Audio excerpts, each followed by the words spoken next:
Greetings, people. Yeah, the reviews. Right now, we're going to be talking about one of the most anticipated movies of this year. This movie was supposed to be like groundbreaking. It was supposed to be just like the insane story. It was something that I was looking forward to. Mm-hmm. Me and Irv really got a late start on it, but we eventually saw because I wanted to form my own opinion on this. I heard so much mixed reviews about this film, and I finally got to saw it. Chris Nolan's Interstellar. Mm-hmm. So let's just get into this. Let's just get into this now. Boom. Matthew McConaughey, Christopher Nolan, fresh off of his Oscar. Boom, boom, boom. Fireworks, explosions. We think this is it. Another Oscar-worthy performance. Was it? I don't think so. No. I don't think so. Not saying that the acting was flat. Not Just saying wasn't that I enough. did connect to the characters somewhat. Or maybe I didn't, but it was a long movie. It was 2 hours and 50 minutes long. Movie. And at least 40 minutes longer than it actually needed to be. If they had edited that movie to 2.5 hours, or even 2 hours and 20 minutes, or even 2 hours flat.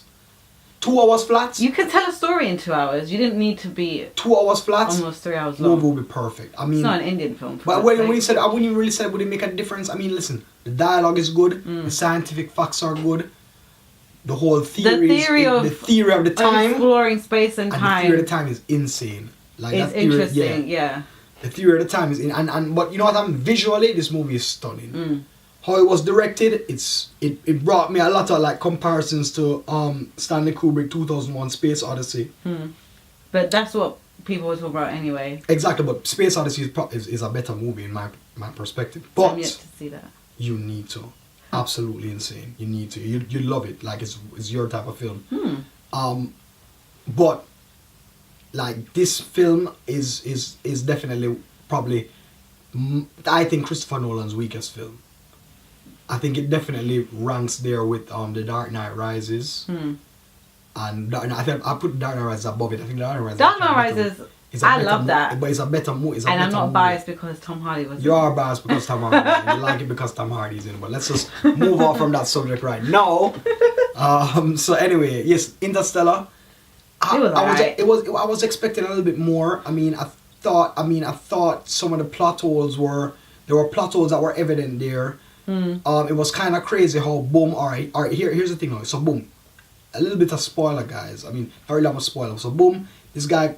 He comes back, right? Comes back now, and his daughter is basically like, old now. Yeah. She's old, and she's saying, "Listen, no, it's great, you came back or whatever, but I have my family here. You need to go, and you don't know, no father should see their daughter pass away or whatever." And he was like, "Yeah, you have a point or whatever," and boom, he just dips. You know what I mean? And this was the guy that was just like coming back for her, and then it was like, "Yo, listen, you need to just bounce." You know what I mean? Like really and truly, you just cut. You need to find the other person. You need to repopulate the world. You need to get this going. I mean, yeah, build a space station for us, but you need to get on out. Yeah. And he went on out. He dipped out. A soft ending. And then he just and it kind of reminded me of Inception. Inception's a way better movie though. Yeah. Way better movie. I like the theories of Inception more. Yeah. I like the acting. I think it was Inception just the more. effects, like towards the end when they're in the fifth dimension. That kind of blew you away. That effect, yeah. Yeah. Reminded me of Inception. Yeah, definitely. But I like how he kind of grounded it, and I like how it came full circle. Yeah, it came full circle. Like he actually knew that it was actually him going back in time, doing all these anomalies and disturbances, and he basically ushered himself forward, and he was the conduit. But you know what? It still was just a bit too long. It still was the weakest. And that whole Matt Damon. Anything to do with Matt Damon didn't need to be there. But that Matt Damon arc was just so useless, and it was just like unnecessary. Or you just want to throw like an action in there, you want to throw like a fight in there. So just throw like a fight. You can't have both in it. I don't know, man. I don't know. It's just so much. Anyway, I rate this movie as 7.5. Yeah, I gave it a 7 as well. So we're on the same wavelength here. Yeah, definitely. I give him the half a point because it's Chris Nolan. I give him the half a point because of his name. I gave him the 7 because that's what I felt about the film. It is good. It's not great. If I was to, knowing what I know about the films now, because we saw this and we saw The Imitation Game in the same day. Yeah. And if I knew how good they were, I would see The Imitation Game over this and not want to see this. I totally agree. I would have waited and this probably to come out on DVD or Yeah. on demand or something like that. So, I mean, disappointing to say, but it was good, but it wasn't great. And that's what I felt about Interstellar, and that's what me and her felt about Interstellar. And yeah, that's what I have to say about that.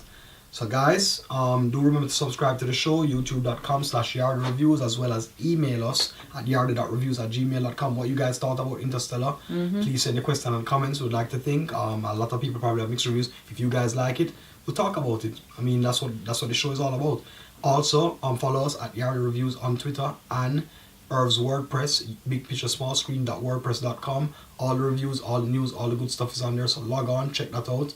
And me and Irv signing out. Big up yourself.